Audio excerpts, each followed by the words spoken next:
Hello again, everyone. It is great to have you here to take in a little bit of a devotional this morning or afternoon or evening, whenever you happen to be watching this.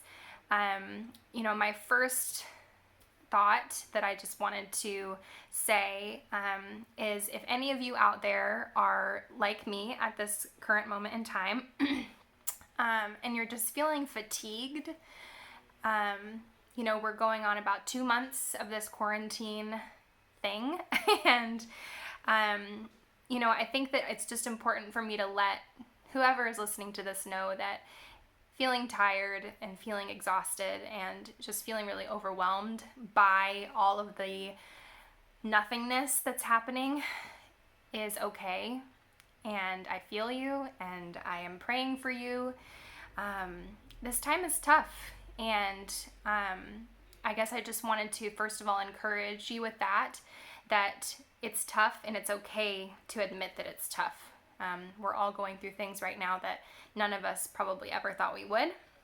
And while there's so much blessing to be had from this season with more family time and hopefully being healthy at home, I also know that there's a lot of struggle, and so I am with you in those moments, and I feel those moments too, and I guess I just wanted to let you know that you're not alone. One of the things that's really been helping me is worship. It's my heart, and it's something that I really feel connected to, and I thought I would just talk a little bit about how I made that connection, or how I got there, or really how God got me there. I've always loved music. I'm sure there's many music lovers out there that can connect maybe even most to God through music, whether it's in church or maybe just it's a way for you to quiet yourself, to feel focused when you're at home or wherever you may be.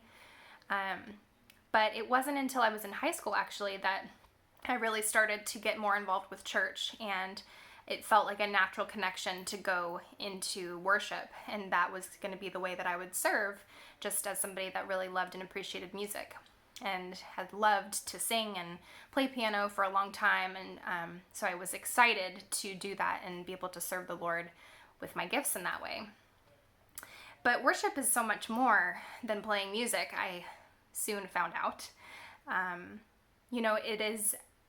It's a connection that we are making with God, and it can happen anywhere. It doesn't just happen in church. It doesn't just happen in large crowds.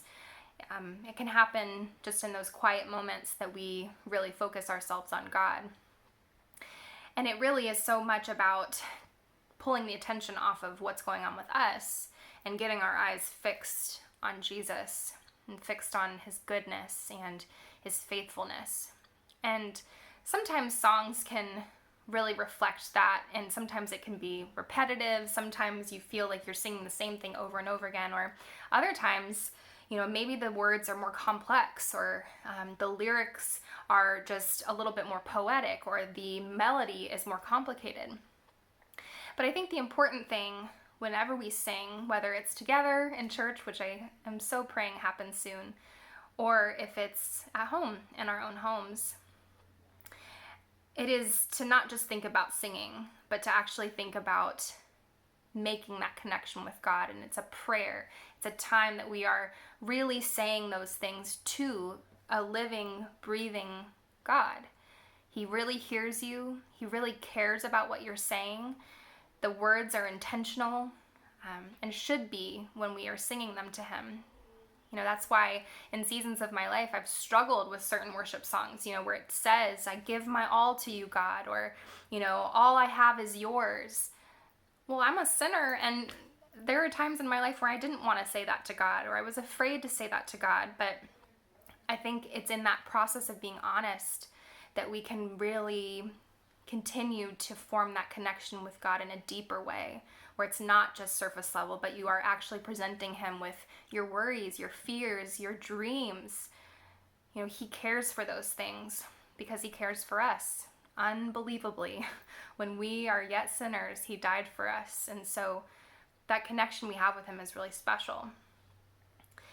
If there's a practical way of helping you to maybe get into this mode, it's not an easy thing to start thinking about. my way of looking at it is a revelation and a response.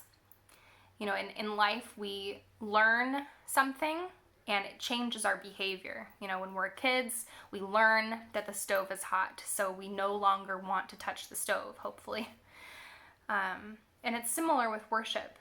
When you have this revelation, when you learn something new about God, it changes the way that you worship. It changes your devotion to Him. When you have experienced a miraculous healing, or you have a loved one that has done that, you see God as a miraculous healer.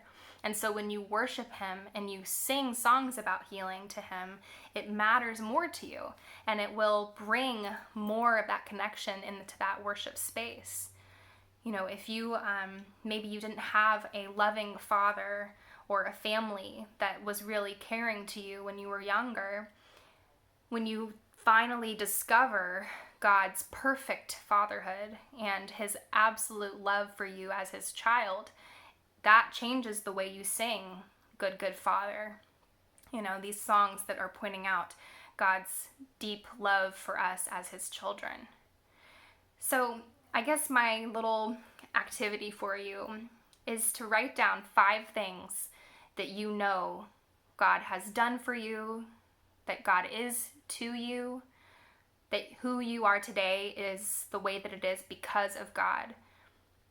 And let that inform some of your worship that you do this week, this Sunday, whenever it is that you have time, whenever it is that you're sitting down to really connect with God through worship.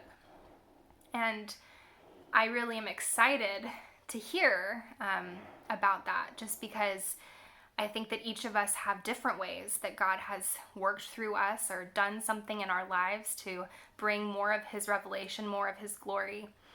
And when we share those things together, that's when we can really see His working and His will in each other's lives. So that is my little task for you this week. I am praying for all of you. I can't wait until we can gather back together so I can get to know so many of you so much more. And I hope that you have a wonderful Thursday and rest of your week. God bless you.